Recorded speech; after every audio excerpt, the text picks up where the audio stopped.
Amongst this crazy alternative universe you and I find ourselves in, where SUVs rule the roost, I feel like I come to you every single week with proof of life that cars, they ain't dead yet. And now I'm just excited when I can dig up any old car, forget about whether it's 2 or 4 doors.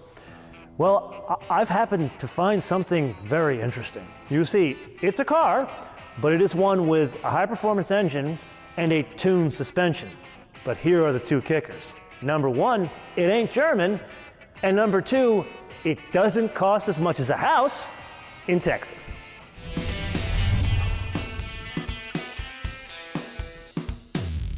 Back in the day, U.S. car manufacturers used to make sporty versions of their serial production midsize sedans by adding something called a stripe and badge package. That was a practice where they would take the regular serial production sedan and they would add these cool looking stripes, generally change the colors, and then affix these badges to the car that made it sound sporty. However, underneath the hood, nothing would change and the performance would be identical. That is not the case here. This is a completely different engine from the car we drove almost a year ago in Arizona. This one is a 2.5 inline 4 turbocharged with 2 separate fuel injection systems in it. It is a multi-point as well as gas direct injection. And what switches between the 2 different fuel injection systems are a multitude of attributes, things like the speed of the vehicle or how much load the driver is demanding from the vehicle. That translates to 290 horsepower comes in at 5,800 RPM, and 311 pound-feet of torque comes in at 1,650 RPM, stays flat all the way up to 4,000 RPM. There are a couple of other unique things that stand out here. Number 1, it has its own specific air intake system that is unique to this application of Hyundai Sonata N, and that drives anything you want as long as it's the front wheels. That's where we get into a very unique aspect about the vehicle, and that's a transmission that is designed, engineered, developed, tested, and manufactured in-house by the folks at Hyundai. It's an 8-speed dual-clutch unit. Now, this transmission has more in common with the twin-clutch system we see in AMGs rather than the PDKs and DSGs from the Volkswagen Group, in that it has an oil lubrication system and an oil pump that is dedicated to the transmission alone, hence they call it a wet dual-clutch transmission. Now, yes, this transmission, excuse the pun, is geared more towards performance. So much so, it does sound eerily similar to the transmission out of a GTR, although much quieter.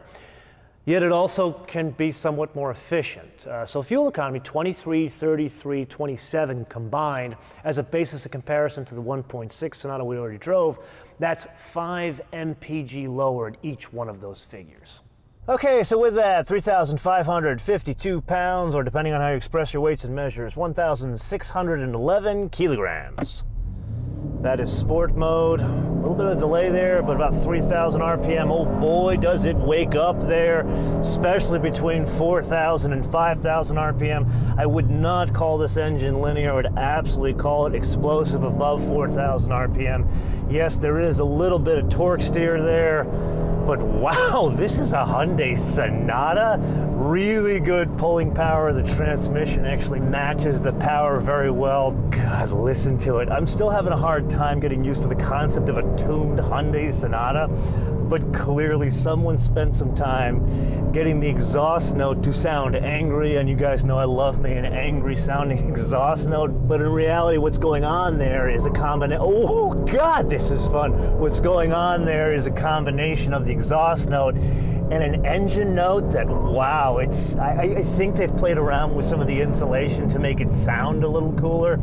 Clearly some German tricks going on there, so I'm going to say vielen Dank. Yes, Albert and the gang start with the underpinning foundation they set with this generation of Sonata. As a refresher, McPherson struts in the front, multi-link in the rear. From there, they rip out all the serial production componentry and replace it with more high-performance componentry. First stop would be the brakes. 13.6-inch diameter rotors in the front, 12.8 in the rear. As a basis of comparison with that basic car we drove, 12 inches in the front, 11.8 in the rear. Then they changed the wheels. Not just the design you see here, but it's also a larger diameter, 19 inches, and then this one is running on summer tires.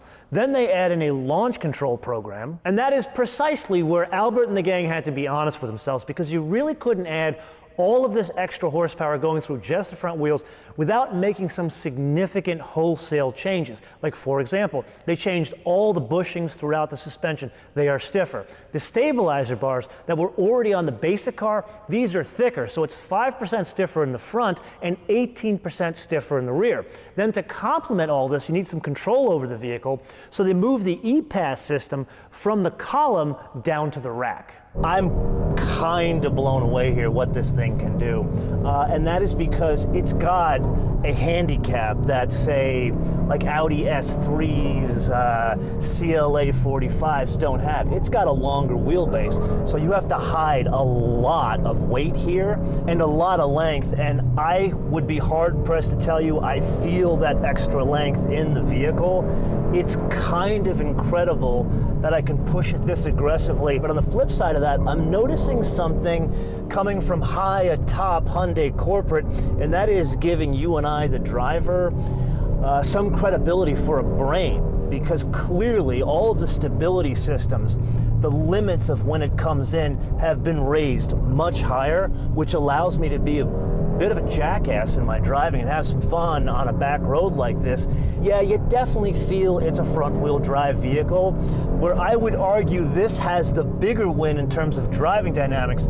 Great control over both squat and dive, something that is the Achilles heel of a front-wheel drive vehicle. But simultaneously, they're also balancing a compliance. So yes, it is a stiff ride, something your grandmother, girlfriend, mother, or wife will notice, but not to the point where they'll look at you like you're nuts. So yes, there is a sort of modern-day equivalent to the stripe and badge package that is alive and well here and goes a long way to differentiating the N Line Sonata from the serial production Sonata, and to my eye, makes it look much more purposeful in the process. The thing you notice right from the outset is a deeper air dam and a change to the grille, which is trimmed in black. But they pick up that whole theme throughout the vehicle, both inside and out. Like, for example, there are rocker panels that are finished in black. Then there's a specific diffuser to the N Line that's also finished in black. And to tie that all together, the mirror fairings are finished in black. Then inside the vehicle, they change all the trim that was like a satin finish chrome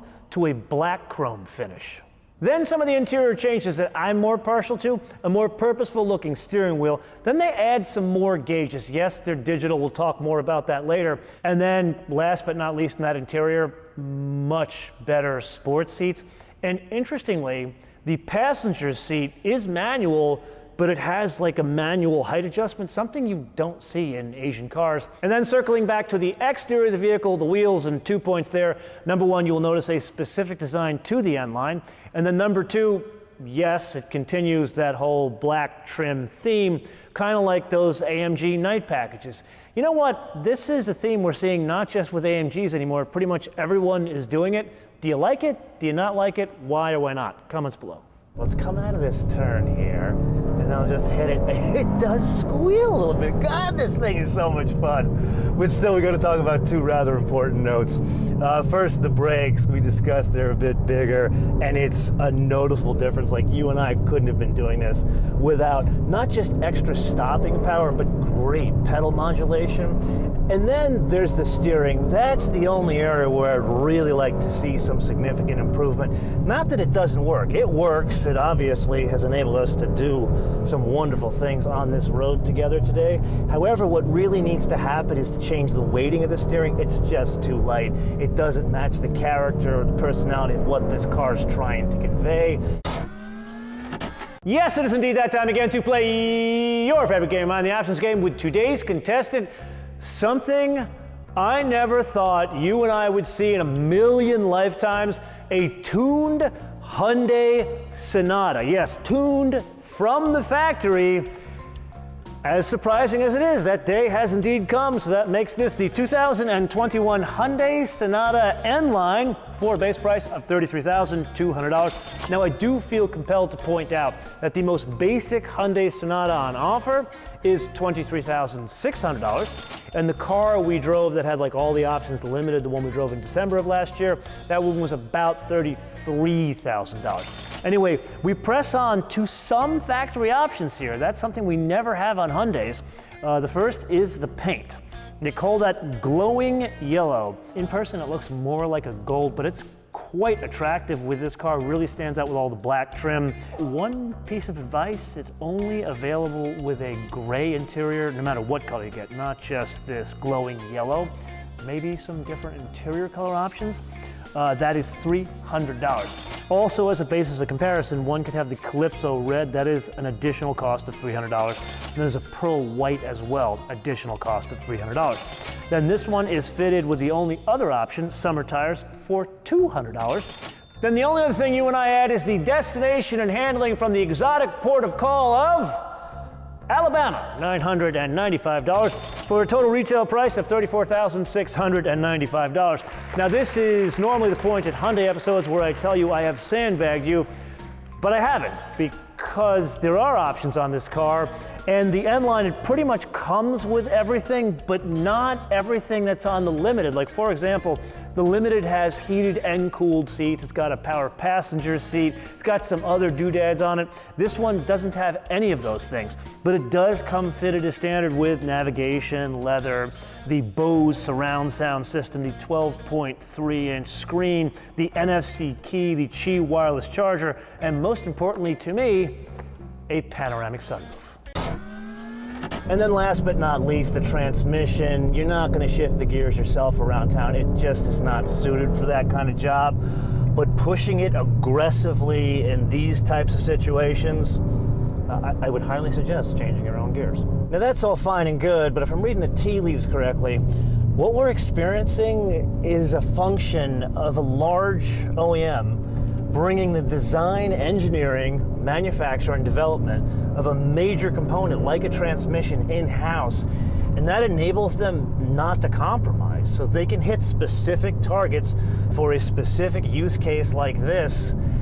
So I really wouldn't call this a tuner Sonata. I'd really call it a case study in why one would want to go the River Rouge Ford direction of manufacturing, as opposed to outsourcing important components like that to suppliers. If you couldn't tell while I was driving this, it's incredibly good, way exceeded my expectations, which brings up a couple of challenges in my mind. First and foremost, it walks away from all other Sonatas in the process, walks away from all other D-segment cars, things like an Accord and a Camry. And that brings us to point number two. I don't think, after driving it, that it competes with those cars. It competes with, wait for it, an Audi S3, a Mercedes CLA 35, and a BMW. Now, I understand most people will have a significant problem with the badge, and yes, it's a totally different package in terms of size, and it's got more equipment, and yes, it is significantly cheaper. But dynamically, it's on par with those. And that brings us to challenge number three. This is the best car nobody will buy. And as such, I'm going to offer some areas of improvement to make it more catnip to freaks like me that would buy it. Number one, the gauges. Love that you put in a torque meter that's rendered in Newton meters. Lovely, but let's pull out the digital gauges and let's put in real analog gauges. That would be wunderbar. And then that shifter, it's absolutely gotta go. You need to put in a real shifter to match the character of this vehicle. And then last but not least, wonderful color and trim details that work in conjunction with design changes which enable the N Line flavor to stand out. And that begs the question, why, oh why, oh why, only one color choice on the inside, especially when you're trying to make this a special vehicle? How about a couple of different color choices on the inside? And no, black is not the only other option. And then, while we're at it, how about we pilfer those racing blue seatbelts from the Veloster and put them in here? Then you would have a package that would really stand out. Until I see you next time, bis später.